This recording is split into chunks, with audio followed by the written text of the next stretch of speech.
मोचनी एकादशी, जो कब आती है? चैत्र मास के कृष्ण पक्ष में आती है। सुंदर इसकी कथा को हम सब लोग श्रवण करें।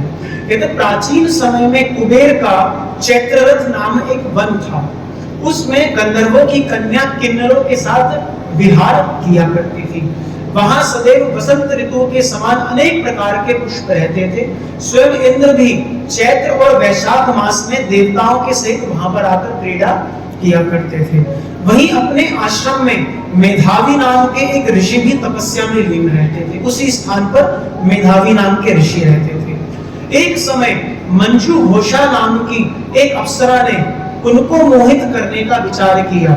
जो ऋषि थे उनको सोचा क्यों ना क्या करूं मैं, महाराज मोहित करूं। मेघावी नाम के ऋषि को मंजू घोषा नाम की अप्सरा मोहित करने लगी। वह ऋषि के भय के मारे उनके समीप तो नहीं गई, परंतु दूर बैठकर वो क्या करने लगी? वीणा बजाने लगी और सुंदर सुंदर गायन करने लगी। उस समय शिव शत्रु कौन? कामदेव। कामदेव भी मेघावी ऋषि को जीतने की चेष्टा करने लगा। उन्होंने उस सुंदर अप्सरा के भ्रू को धनुष कटाक्ष की डोरी, नेत्रों को संकेत और कुचों को बाण बनाया तथा मंजू घोषा को सेनापति बनाकर मुनि को जीतने के लिए प्रहार किया। धनुष बनाया, पता है कैसा धनुष बना? महाराज ये जो भृकुटी थी ना, ये तो हो गया धनुष।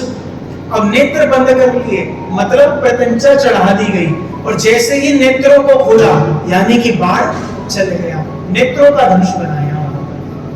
कहते हैं कि उस समय मेघावी ऋषि भी युवा और हर्षपृष्ठ, उस समय कोई उनकी आयु बहुत नहीं थी।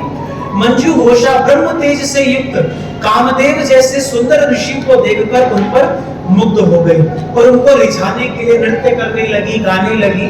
कहते हैं कि और काम से पीड़ित उसने क्या किया कि मुनि को रिझाने लगी और काम से पीड़ित मुनि को आलिंगन करने लगी, यानी उनके गले लगने लगी। इसके फलस्वरूप ऋषि मंजू घोषा के साथ रमण करने लगे और काम के इतने वशीभूत हो गए कि उन्हें दिन और रात्रि का कुछ भी विचार नहीं रहा।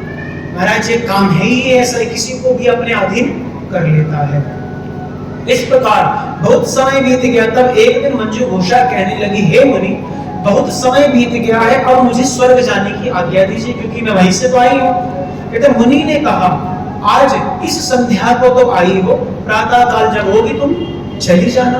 कहते मुनि के ऐसे वचन सुनकर अप्सरा कुछ समय तक और रुकी। अंत में उसने पुनः मुनि से विदा मांगी तो मुनि कहने लगे, अभी तो कुछ समय हुआ है, थोड़ी देर और रुक जाओ। क्यों भैया? जिसके अंदर भोग की इच्छा जागृत तो हो जाए, कुछ भी हो जाए, वो भोग खत्म होता नहीं है।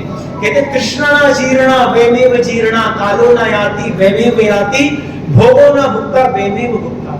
हम सोचते हैं हम भोगों को भोग रहे हैं, वास्तव में हम भोगों को नहीं भोगते, ये भोग ही हमें भोग लेते हैं। हम बूढ़े हो जाते हैं लेकिन हमारे भोग कभी बूढ़े नहीं होते। तो अप्सरा ने कहा, महाराज आपकी रात तो बहुत लंबी है, आप इतने दिनों से कहे जा रहे हो, कहे जा रहे, आप सोचिए तो मुझे यहाँ पर आए कई वर्ष बीत गए हैं। उस अप्सरा की है बात कर मुनि को समय का ज्ञान हुआ कि कितने दिन से मैं तो अपना भजन पूजन छोड़कर भोग में लगा हुआ। यह जानने पर कि इस अप्सरा के साथ रमण करते हुए उन्हें कितने 57 वर्ष 9 महीने और 3 दिन बीत गए। कितने? 57 वर्ष 9 महीने और 3 दिन बीत गए।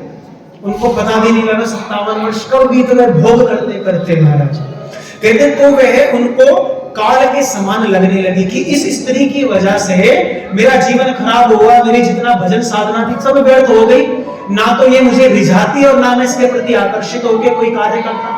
तो उस अत्यंत क्रोधी वो मुनि ने कहा, अरे दुष्टा, मेरे कठिन परिश्रम से एकत्रित की गई तपस्या को तूने नष्ट कर दिया, तूने मेरे साथ घात किया, इसलिए तू मेरे श्राप से पिशाचिनी हो जाए। तू क्या बन जाएगी? पिशाचिनी बन जाएगी। मुनि के श्राप से मंजू घोषा तत्काल पिशाचिनी हो गई और भयभीत होकर मुनि से प्रार्थना करने लगी, मुनि इस श्राप का निवारण किस प्रकार होगा? कहते अप्सरा के ऐसे दीन वचन सुनकर मुनि बोले, हे भद्रे, यद्यपि तूने मेरा बहुत अनिष्ट किया है, परंतु फिर भी तुझे श्राप से छूटने का उपाय बतलाता हूं। कहते चैत्र कृष्ण पक्ष के एकादशी को पाप मोचनी एकादशी कहते हैं और यह सब प्रकार के पापों को नष्ट करने वाली है। यह व्रत करने से तू पिशाच योनि से मुक्त हो जाएगी।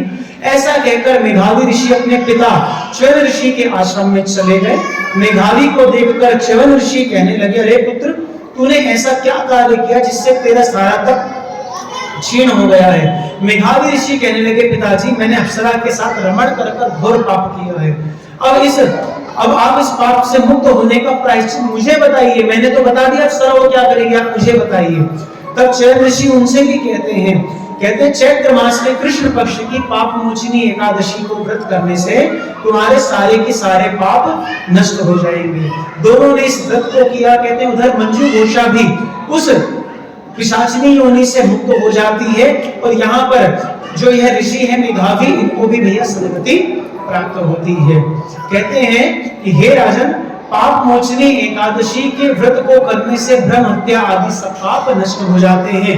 जो इस कथा को पढ़ता है या सुनता है, कहते हैं उसे 1000 गौदान करने का फल प्राप्त होता है। ये कथा यहाँ विश्राम होती है। सभी कहेंगे श्री पाप मोचनी एकादशी की